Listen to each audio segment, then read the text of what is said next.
What's going on, everyone? So Jeremy Sochan, right? Where does he kind of fit in with the Spurs team? Got to keep in mind, he's going into a contract year. He's going to be a restricted free agent next season, right? He's 22 years old. He's incredibly young, right? Plenty of upside, plenty of growth, plenty of potential still. Anytime I talk about Jeremy Sochan, I kind of get these two camps. Get these camps that are like, he's the next Dennis Rodman. He's the greatest player ever, right? Greatest Spur of all time. And then I get people that are like, he's trash. Get rid of him, right? Like he doesn't belong on the Spurs. And I think it's somewhere in the middle, right?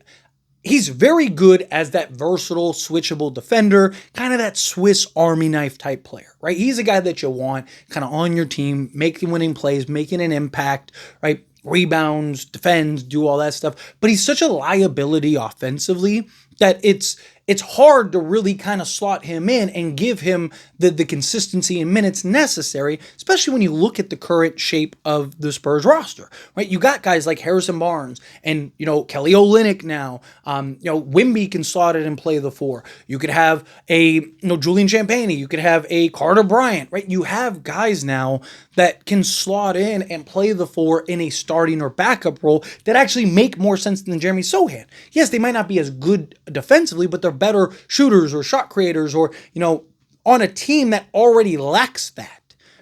Spurs, biggest glaring hole right now, at least in my opinion, but I think it is the shooting, right? Wemby, he wants to take 8 threes a game, but he's very streaky.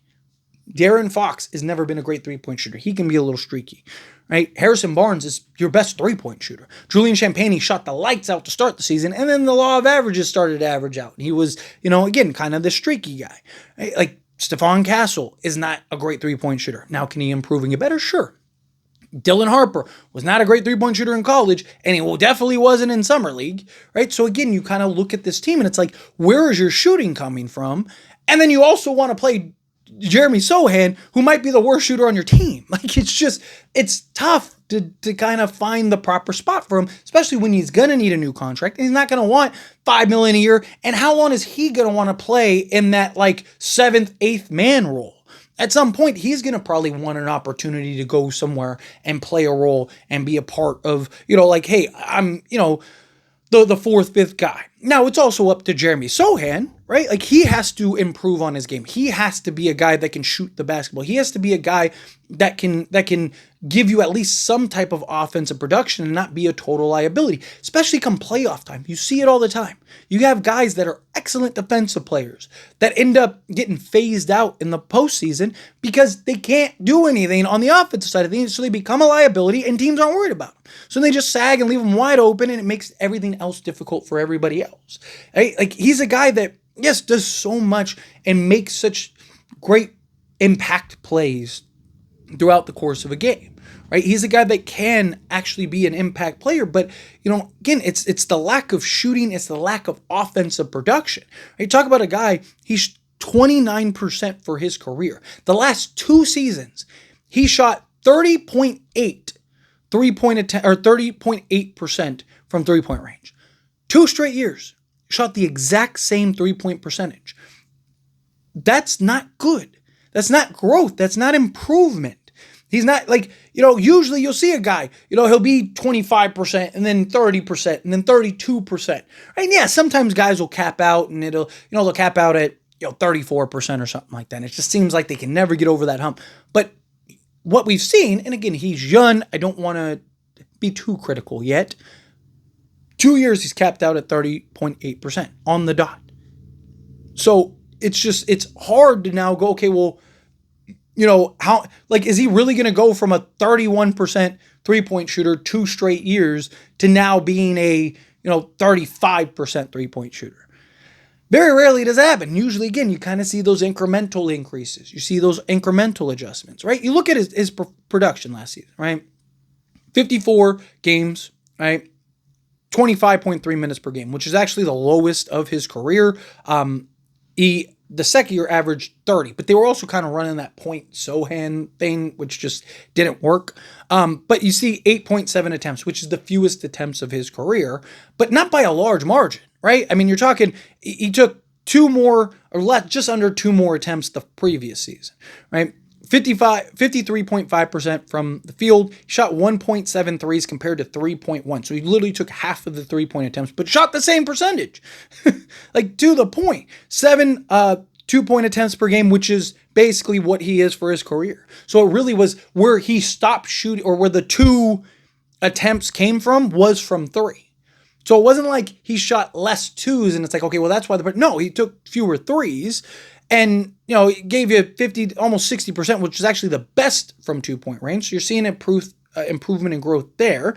56.5% EFG, effective field goal percentage, which, is the highest of his career. Free throw shooting, though, still, 70%. Went down from the previous year in which he was 77%. The rebounding still there, 6.5 rebounds, including 2.5 offensive rebounds, 2.5 assists, a steal, half a block, and 11.6 points per game. He's basically an 11-point-a-game guy. But his stat, like, if you look at it, it's basically the same thing all 3 years.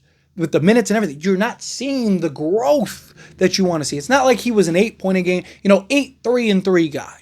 And then he got more minutes and he was a 11, 6, and 5 guy. No, he's been the same guy every time. And not last year, but the previous year was the most opportunity he got, and he still was the same guy. So you're telling me that, he basically, that's probably who he is.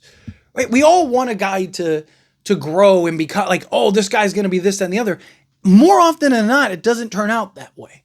And look, I'm not saying there's not a use for Jeremy Sochan. I'm not saying that there's, he wouldn't be valuable on this team or on another team. He absolutely would. He is a guy that can be that Swiss Army knife. He's a guy, 11, 5, and 5 or 11, 6, and 5 is great, in 30 minutes of action, right? Or 25 minutes of action. It's great. A lot of teams could use that. A lot of teams could use his effort and hustle and defense and versatility.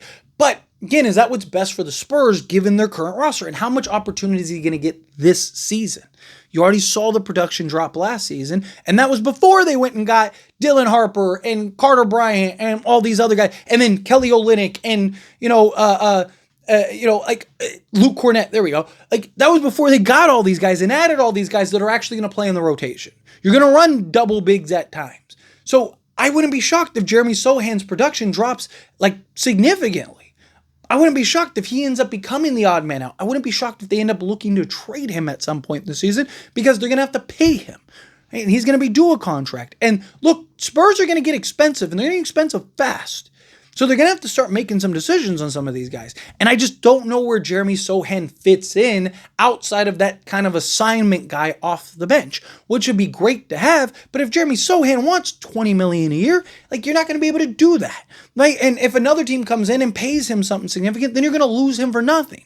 Right? When you might be able to get some value. So a team might give you a first for him or something like that. Just kind of a thought. Just wanted to kind of talk about Jeremy Sochan because it's kind of where does he fit in with the Spurs? But let me know your thoughts and opinions down in the comments. That being said, if you haven't liked this video, hit that like button. It helps me a lot. So we enjoy these types of videos and I truly appreciate it. Not subscribe channel, hit that subscribe button, turn on the bell notifications. Appreciate y'all. See you in the next one.